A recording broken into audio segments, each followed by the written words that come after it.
Tenemos que hablar de la realidad de las mujeres en este mes justamente de las mujeres, porque el 8 de marzo se conmemora el Día Internacional de la Mujer, y tenemos datos muy fuertes y muy recientes de los primeros 2 meses del año con respecto a femicidios, con respecto a violencia de género.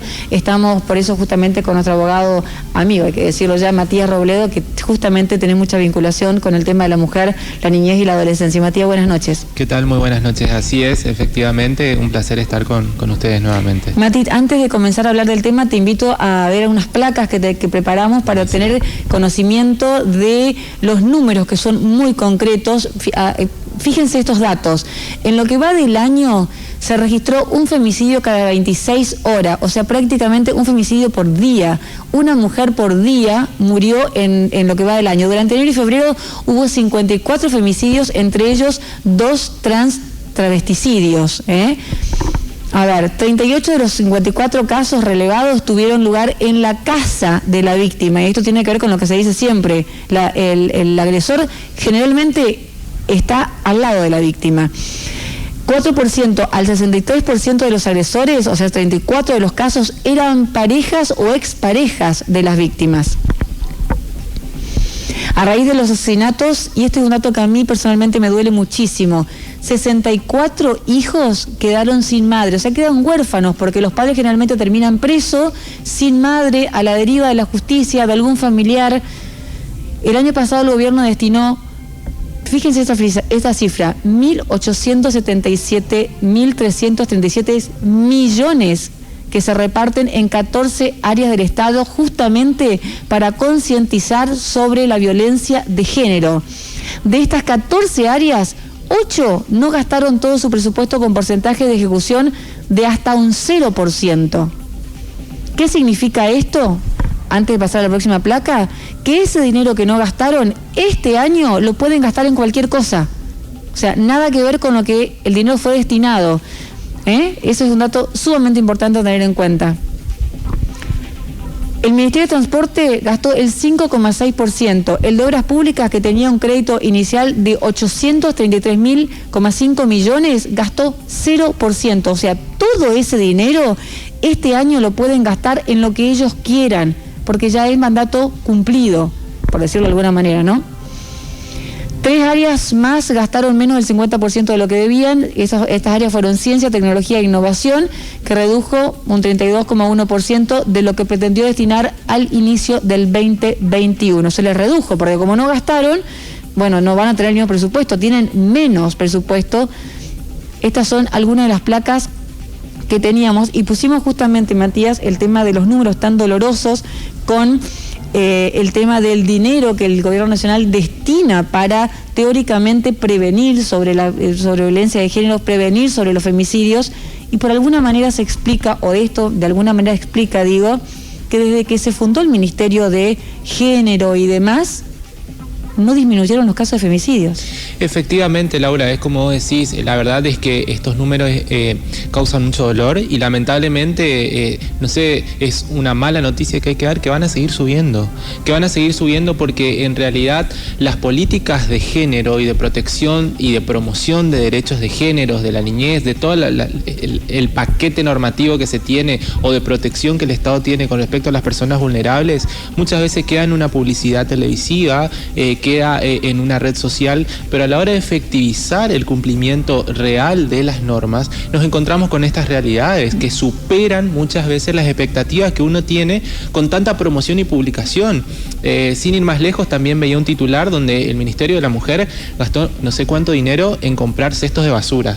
Entonces, uno piensa y repiensa, y el otro día estábamos acá por la novedad de un nuevo código, de nuevas reglas de procedimiento, y celebramos por un lado, pero por el otro también no tenemos que dejar de pensar que el Poder Ejecutivo, a través del Estado, ¿no es cierto?, que es el Estado, debe realmente hacer efectivo todas estas cuestiones. Y uno ve en la realidad, los números no mienten.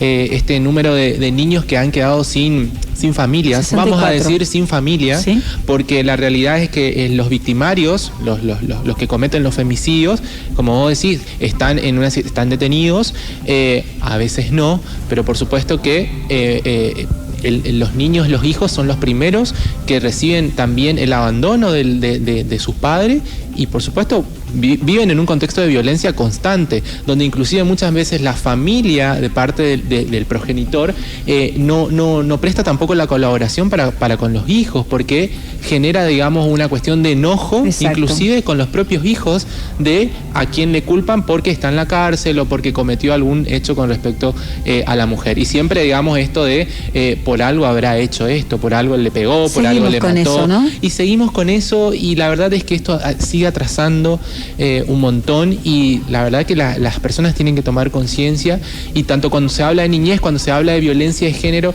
hay que tomar esto de la corresponsabilidad social y el deber de denunciar de la sociedad, de las personas, de los hospitales, de las maestras, de los compañeros de trabajo. Empieza con el bullying, que ahora está muy, vimos en niños, digamos, o sea, esto que pasó en Virasoro con respecto al bullying.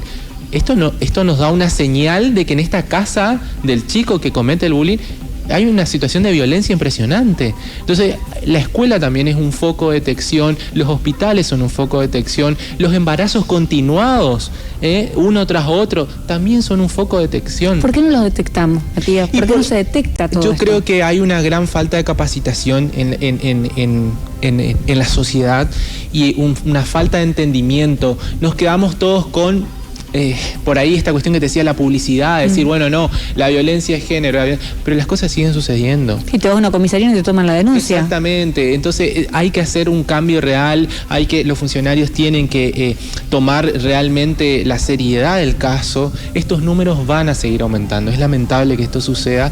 Me duele escuchar esa afirmación con tanto convencimiento, Matías. Es que esto no para en relación a las situaciones de abuso de niños, de violaciones en masa. O sea, lo que estuvimos viendo a nivel nacional, esto llegaba a los medios. ¿Y cuántos no llegan al medio? ¿Cuántos están en el interior de nuestra propia provincia? ¿Cuántos no pasan en Palermo? Y no pasan en Palermo, pasan acá en el interior de la provincia y algunas cosas no llegan a los medios. Entonces por ahí también esta cuestión de que llega a los medios hace que se trabaje. Pero fíjate que llegando a los medios nacionales tenemos todavía un proceso de una causa de abuso grupal sin resolver. Y que viendo y que esperando siempre los tiempos de la justicia. Exponiendo a la víctima. Exponiendo a la víctima.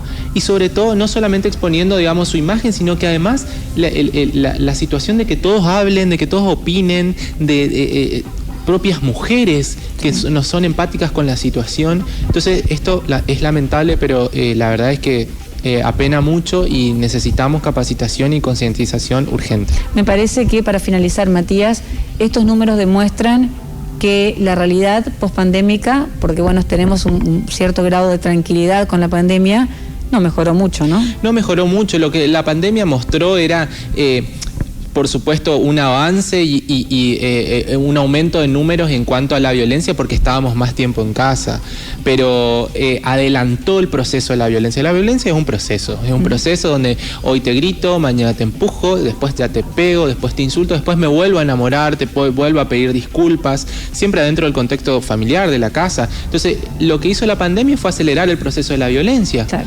Pero los casos siguen siendo los mismos. Las personas violentas siguen ejerciendo violencia, siempre tienen una víctima y siempre la víctima está en una situación de vulnerabilidad. Y son siempre niños, está cerca. son mujeres, y siempre está cerca, porque conoce a la víctima, conoce los tiempos, las posibles reacciones y actúa en consecuencia. ¿Qué podemos hacer, Matías, en Corrientes si nos queremos involucrar, si queremos denunciar, si somos víctimas? ¿A dónde vamos? Y fundamentalmente siempre lo que aconsejo, que es el procedimiento llamémosle correcto, hacer la denuncia en las comisarías, exigir. ¿Te la toman? Exigir, a veces no, Laura.